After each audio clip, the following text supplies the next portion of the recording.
محامية حكيمي تعرض لمحاولة ابتزاز ومتهمته ترفض أي فحص طبي أو نفسي. أكدت فاني كولين محامية الدولي المغربي أشرف حكيمي أن موكلها تعرض لمحاولة ابتزاز بعدما قرر القضاء الفرنسي متابعته في التهمة الموجهة إليه باغتصاب فتاة تبلغ من العمر 24 سنة.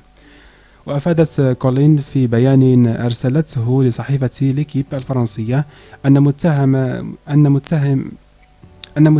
متهمة موكلها رفضت تقديم شكوى وأيضا الخضوع لأي فحص طبي أو نفسي، كما رفضت المواجهة مع أشرف حكيمي. وأفادت المحامية أن لاعب باريس سان جيرمان يرفض الحديث عن القضية إلا في المحكمة، مؤكدة أن الوثائق التي بحوزته أو بحوزة النيابة العامة تؤكد أن أشرف حكيمي تعرض لمحاولة ابتزاز في هذه القضية.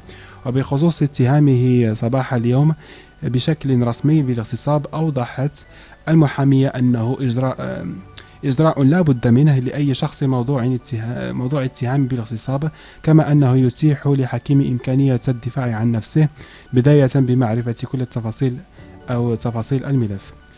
وتوجهت شابة الأحد الماضي إلى مركز الشرطة في فان دومارن للتبليغ عن حادثة تعنيف واغتصاب في حق أشرف حكيمي، لكنها لم تتقدم بشكوى وبسبب خطورة الاتهامات التي ادعتها تولى الادعاء العام الفرنسي القضية.